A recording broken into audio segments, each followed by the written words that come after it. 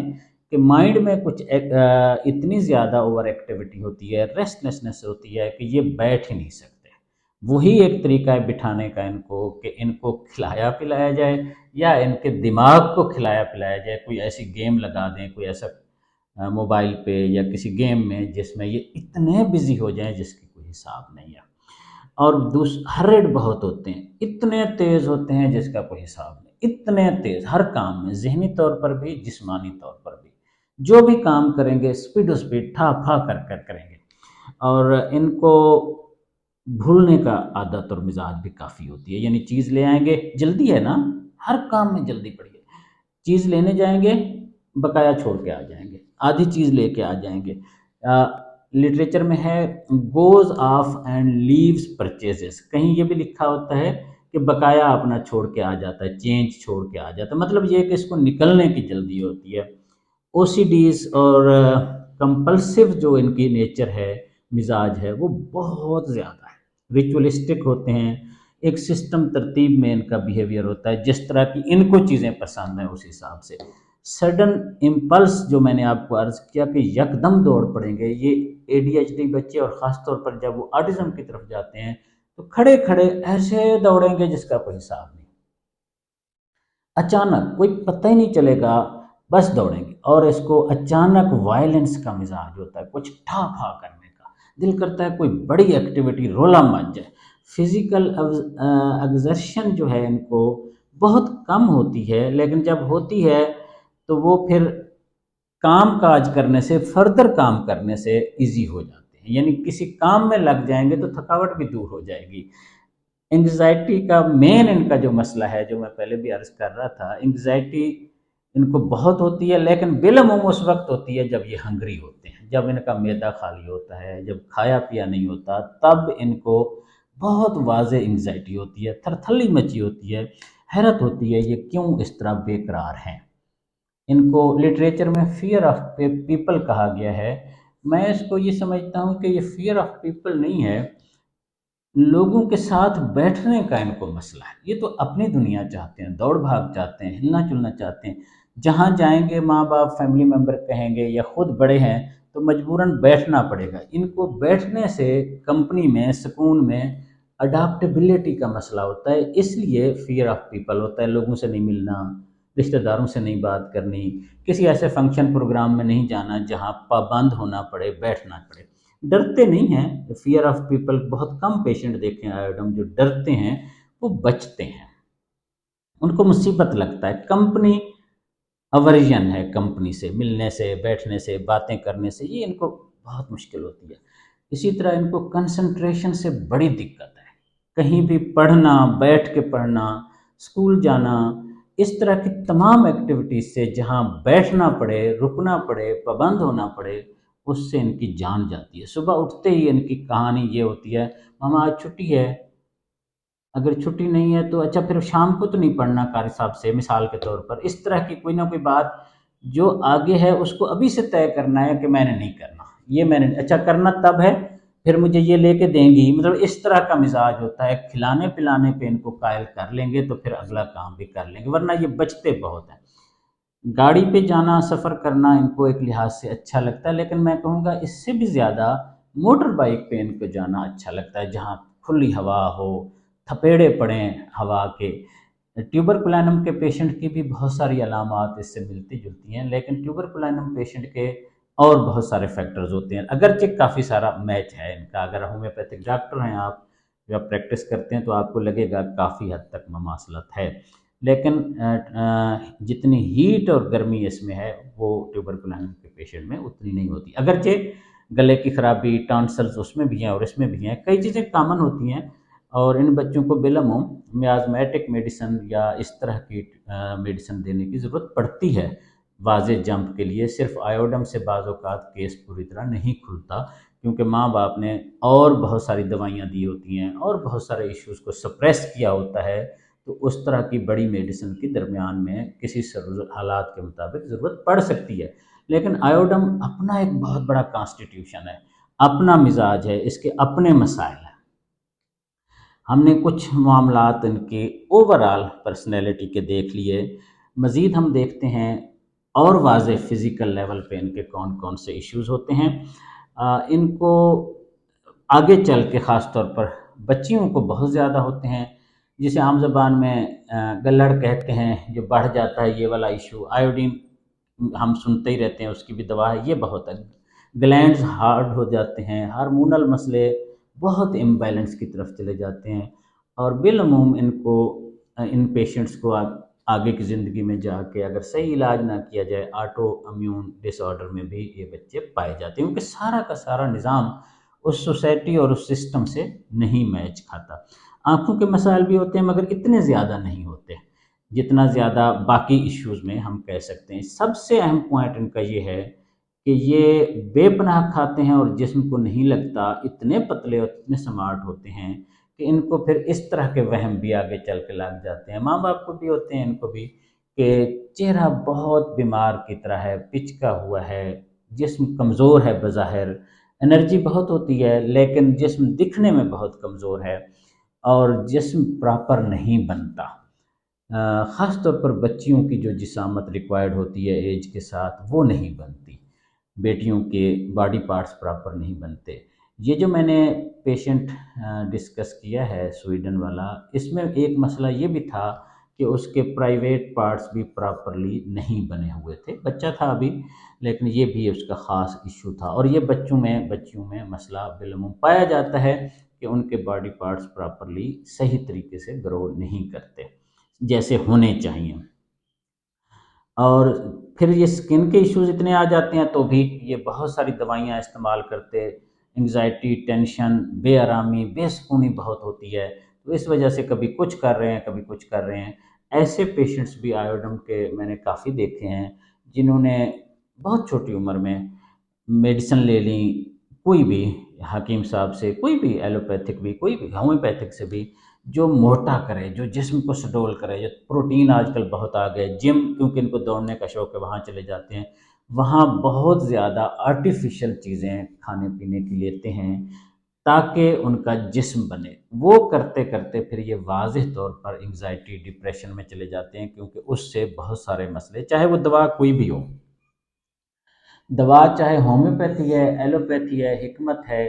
یا ویسے ٹوٹکے ہیں، اگر آپ کے سسٹم کی ریکوائرمنٹ کے مطابق نہیں ہے تو وہ فائدہ نہیں دے گی، نقصان دینے کا بہت زیادہ ڈر ہوتا ہے۔ اور ان کو نیچے آنے سے، کسی بھی جگہ سے نیچے اترنے سے، جیسے بوریکس کے پیشنٹ کو ہوتی ہے، ان کو بھی دقت اور مسئلہ ہوتا ہے۔ ویکنس بھی ہوتی ہے، خاص طور پر ہیٹ سے، گرمی سے، پسینے سے ان کو بہت دقت ہوتی ہے، اور اس سے بہت زیادہ مسئلہ آتا ہے، بھوک سے، اور نیچے اترنے سے، پہاڑی سے نیچے اتر رہے ہیں، سیڑھیوں سے نیچے اتر رہے ہیں، جہاں نیچے اترنے کا معاملہ آئے گا وہاں ان کو بہت واضح کمزوری کا احساس اور ویکنس کا احساس بہت واضح ہوگا۔ گلینڈز کے مسائل بھی ہم نے ڈسکس کیے، ہارڈ سویلنگز بھی ہم نے ڈسکس کر لیں، تھائرائڈزم کا بھی ہم نے مسئلہ ڈسکس کر لیا، اور کمزوری اور جسم کے کسی حصے کا پراپرلی نہ بننا، سارا جسم نہ بننا یا جسم کا کوئی حصہ پراپرلی نہ بننا، یہ بھی آیوڈم کے پیشنٹ کی اہم ترین علامت ہے۔ اور ہم ان کی اگر موڈیلٹی کر لیں فائنلائز کے کون کون سے ایشو ان کو بہتر کرتے ہیں، کون کون سے ایشو ان کو خراب کرتے ہیں، یہ میں خلاصہ نکال رہا ہوں اپنی ساری گفتگو کا۔ خرابیاں جن جن معاملات سے ان کو ہوتی ہیں، تو اس میں سب سے بڑا پوائنٹ یہ ہے، گرمی، گرم ایٹماسفیئر، گرم پانی سے نہانا، کوئی بھی چیز جہاں گرمی کا اسپیکٹ بڑا واضح آئے گا، یہ آیوڈم کی سب سے ٹاپ موسٹ ایشو ہے، اس کا بہت بڑا مسئلہ ہے۔ چاہے وہ گرم خود ہوں، چاہے گرم کمرے میں آئیں، چاہے گرم خود اے سی میں بیٹھے ہیں، اوورآل ماحول اور ایٹماسفیئر گرمی کا ہے، تب بھی ان پہ بہت مسئلہ ہوتا ہے۔ دوسرا مسئلہ یہ ہوتا ہے کہ یہ چپ بیٹھے ہوں، یعنی ان کو چپ بیٹھنا پڑ جائے۔ اب یہاں سے یہ سمجھ آئے گی کہ یہ اسکول میں کیوں نہیں بیٹھتے، کیوں ڈسٹرب ہوتے ہیں، کیوں ڈسٹرب کرتے ہیں، اس کی اہم ترین وجہ یہ ہوتا ہے کہ اسکول میں تو ان کو چپ بیٹھنا ہے نا، ٹیچر نے لیکچر دینا ہے، سمجھانا ہے، گائیڈ کرنا ہے، فزیکلی بھی جسم بھی چپ بیٹھنا ہے، آرام سے بیٹھنا ہے۔ یہ بہت بڑا نقطہ ہے جو ان بچوں کو اے ڈی ایچ ڈی اور آٹزم کی طرف لے جاتا ہے۔ ٹیچر کہتے ہیں یہ بیٹھ ہی نہیں سکتے، کسی طرح بٹھاؤ تو ان کے چہرے پہ عجیب و غریب حالت ہوتی ہے، یہ جیسے بہت زیادہ کوئی مصیبت میں آیا ہوا ہے یا آئی ہوئی ہے۔ اس لیے ان کو پھر عام سکول جو ہیں وہ کہتے ہیں نہیں یہ نارمل نہیں ہے، یہ صحیح نہیں ہے، ان میں کچھ ہے مسئلہ، ان کو چیک اپ کراؤ۔ جب چیک اپ کراتے ہیں تو پھر پروسیس آگے چلنا شروع ہو جاتا ہے۔ رائٹ سائڈ پہ ان کو مسائل ہوتے ہیں، جب بھی کوئی تکلیف ہو ان کی رائٹ سائڈڈ ایشوز بڑھنے کا امکان ہوتا ہے، چاہے وہ گلا خرابی ہو، چاہے جسم کا کوئی ایشو ہو، جیسے کوئی بھی مثال کے طور پر ایک باڈی پارٹ کوئی ڈسٹرب ہو رہا ہے تو رائٹ سائڈڈ کا امکان زیادہ ہوتا ہے۔ اور کس کس معاملے سے یہ بہتر ہوتے ہیں یا ان کی طبیعت کھل اٹھتی ہے یا ان کو مزہ آتا ہے، وہ ہے سب سے اہم پوائنٹ یہ ہے جب کھا رہے ہوں یا جب کھا چکے ہوں۔ جب کھا رہے ہیں، جب کھا چکے ہیں تو ان کے چہرے کی رونق، ان کے اوپر جو اثرات ہوتے ہیں مزاج موڈ کی بہتری کے، وہ اتنے زبردست ہوتے ہیں کہ بس ان جیسا کوئی بچہ ہے ہی نہیں، بڑے عالیشان، بڑے سوفسٹیکیٹڈ، بڑے پیارے، کھا رہے ہوں یا کھانے کے فوراً بعد، آدھے گھنٹے 40 منٹ کے بعد پھر ان کا کھانا ہضم ہو جاتا ہے، کیلوریز برن ہو جاتی ہے، بغیر کچھ دوڑے بھاگے بیٹھے بیٹھی جیسے ہو جاتی ہیں، پھر ان پہ وہی کیفیت ہو جاتی ہے۔ اور موشن اور واکنگ، چل پھر رہے ہیں، واک کر رہے ہیں اوپن ایئر میں، تب بھی ان کی طبیعت بہت بہت بہتر ہوتی ہے، خاص طور پر اوپن ایئر میں اگر پاسبلٹی ہو تو بہت بہت ان کو مزہ آتا ہے۔ میرے ایک پیشنٹ ہیں جنہوں نے کہا ہے ابھی، اگرچہ وہ آئیڈم نہیں ہے، وہ کہتے ہیں میری ساری زندگی کا دار و مدار شام کی واک پہ ہے، اگر میں وہ کر لوں تو میں ٹھیک ہوں، اگر نہ کر لوں تو میرے سارا نظام خراب ہو جاتا ہے۔ کچھ لوگوں کو باہر کی واک اس حد تک ریکوائرڈ ہے جیسے سانس لینا، اس کے بغیر ان کی زندگی چل نہیں سکتی، کوئی فزیکل ایلمنٹ نہیں ہے، ایموشنلی وہ بہت ڈسٹرب ہو جاتے ہیں اگر ان کو واک کا، باہر نکلنے کا موقع نہ ملے۔ آئیڈم پیشنٹ کو باہر نکلنے، واک کرنے، دوڑنے بھاگنے، گھومنے کھلے میں، اور خاص طور پر موسم اگر اچھا ہو تو مزہ ہی مزہ آ جاتا ہے۔ ان کو ٹھنڈی چیزیں کھانے، ٹھنڈی چیزیں پینے، ٹھنڈی چیزوں کی اپلیکیشن، اس سے بھی ان کو اطمینان اور سکون ملتا ہے۔ اور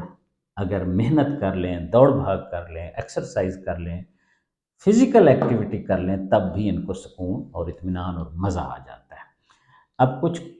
پوائنٹس ہیں جو بہت زیادہ ہومیوپیتھک ڈاکٹر سے عام طور پر لوگ یوٹیوب، گوگل وغیرہ دیکھ کے پوچھتے ہیں۔ ایک تو یہ ہے کہ آیوڈم مجھے ڈاکٹر صاحب نے بتائی ہے، ڈاکٹر صاحبہ نے بتائی ہے، تو یہ اسکن وائٹننگ کے لیے بہت اچھی دوا ہے کیا؟ میں نے دیکھی ہے بہت اچھی ہے۔ نہیں، اگر کوئی اور علامات آپ کی ان سے نہیں ملتی تو اسکن وائٹننگ میں یہ مفید نہیں ہے، بلکہ نقصان دے سکتی ہے اگر آپ اننیسیسریلی یوز کریں گے۔ اسی طرح ہائپر تھائرائڈزم کی بہت اہم ترین دوا ہے آیوڈم، لیکن اگر آپ کی یہ علامات ٹوٹیلٹی کے ساتھ میچ نہیں کرتی تو یہ دوا کوئی فائدہ نہیں دے گی، نقصان دے سکتی ہے اگر آپ اوور یا ایکسیسو یوز کریں گے۔ اسی طرح پچ کے گال، بے رونق جسم اور کمزور جسم کے لیے جو لوگ آیوڈم کا پوچھتے ہیں، نہیں یہ کام نہیں کرے گی، آپ کو کوئی فائدہ نہیں دے گی اگر یہ علامات اوورال ملتی نہیں ہیں تو۔ یہ علامات ملتی ہوں گی تو یس، آیوڈم مناسب حد تک آپ کی ان مسائل کو چینج کرے گی، جس کی وجہ سے آپ کے چہرے پہ رونق آئے گی، آپ کے جسم میں بہتری آئے گی، کمزور جسم واضح طور پر بہتر ہو سکتا ہے۔ اور اے ڈی ایچ ڈی اور آٹزم اور ریسٹلیسنس کے حوالے سے آیوڈم کا ٹاپ موسٹ مقام ہے، اور بے شک ٹھیک مقام ہے۔ مگر اگر یہ علامات نہیں ملتی جو میں نے عرض کیا ہے، تب بھی آیوڈم اس طرح یوز کرنے سے نقصان ہو سکتا ہے اگر آپ لمبا یوز کریں گے، بے وجہ یوز کریں گے، پوٹینسی بے مقصد ہوگی۔ اگر آپ صحیح یہ علامات ملتی ہیں تو یقیناً فائدہ دے گی، بہتری کی طرف جائے گی، اگرچہ پوٹینسی چینج کرنی ہوتی ہے حالات کے مطابق، درمیان میں کوئی اور میڈیسن دینے کی ضرورت پڑ سکتی ہے، کبھی ڈوز چینج کرنی ہوتی ہے، کبھی بریک دینی ہوتی ہے، یہ ساری چیزیں بھی بہت بہت اہم ہیں۔ اور بھولنے کے لیے بھی اس دوائی کو بہت اہمیت دی جاتی ہے، یادداشت کی بہتری کے لیے وہ بھی اس کا مقام بہت اہم ہے۔ اگر یہ علامات مل رہی ہوں سوچوں میں پائے جانے کے لیے بھی اور بے شمار فائدے کے لیے۔ خلاصہ یہ ہے کہ ہومیوپیتھک میڈیسن مریض کے لیے ہوتی ہے، مرض کے لیے نہیں ہوتی۔ اگر آپ کے اوور آل سمٹمز، آپ کی اوور آل پرسنالٹی اس دوا کے ساتھ میچ کرتی ہے، اس دوا کے تھیم کے ساتھ میچ کرتی ہے، تو کوئی بھی ہومیوپیتھک دوا آپ کے کسی بھی مسئلے میں بے پناہ مفید ہو سکتی ہے۔